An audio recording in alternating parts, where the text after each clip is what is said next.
toujours les mêmes en une ou pas? Un petit peu. Ouais. Vous allez voir. Les unes sont assez variées ce matin, donc moi j'ai lamentablement échoué à trouver un fil rouge pour cette revue de presse. Donc je ruse et je vous propose un qui a dit quoi. L'actualité à travers les déclarations des uns et des autres. Je vous cite les propos d'une personne, il faut trouver le nom de cette personne. Qui a dit « Je nage en plein bonheur ». C'est un homme politique. Il a de l'humour ou pas? Il a de l'humour. Enfin là, il prouve qu'il en a, je peux vous dire. Donc là, vous avez trouvé, en ce moment, oui, c'est lui, François Fillon. Le Point rapporte que c'est ce qu'il a répondu à un photographe qui lui demandait comment il allait au plus fort de la tempête provoquée par le Penelope Gate. Tous les hebdos se plaisent à faire le récit des derniers jours au sein du parti Les Républicains. Et la citation, vous la trouverez dans Le Point, qui ne figure pas sur ce bon titre, mais qui existe.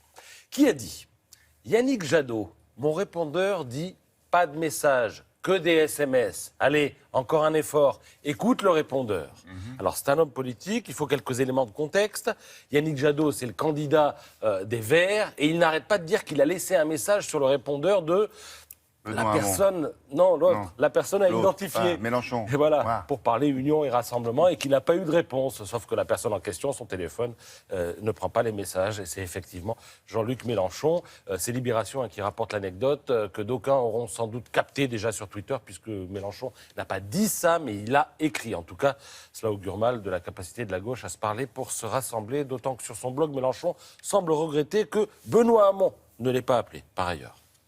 Qui a dit « On parle peu de culture dans les débats présidentiels et cela me paraît choquant ». Alors c'est un homme.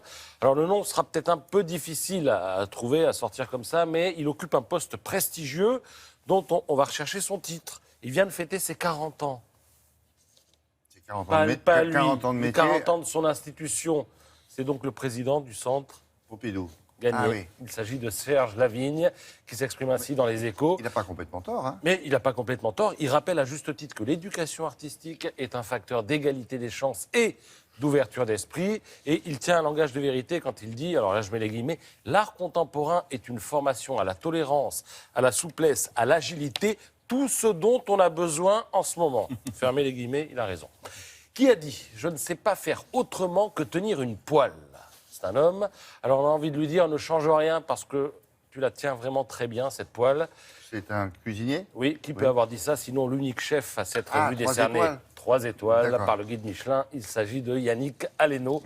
Alors son restaurant, 1947, c'est le nom, 22 couverts seulement, est à Courchevel.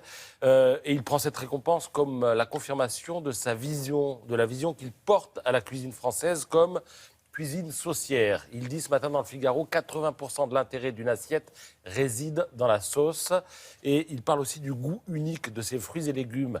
Il travaille depuis des années sur la fermentation, la conservation, la déshydratation des fruits et légumes récoltés durant l'été et ensuite servis l'hiver. Mais il n'utilise pas la congélation, il a sa technique à lui. Et c'est ça qui donne un goût particulier à ses fruits, à ses légumes. C'est vrai qu'il réhabilite les sauces. Pendant une époque, elles étaient maudites. Mais on disait que c'était pas bien. Ah non, bien sûr. Qui a dit « Je me voyais me marier, avoir des enfants, mais ça s'est pas fait. » Alors là, ça pourrait être beaucoup de gens. Oui, c'est une femme. Elle est quoi dans la vie? Alors, femme sportive. Sportive. Femme, 42 ans. Quel vainqueur sport? à Roland-Garros en l'an 2000.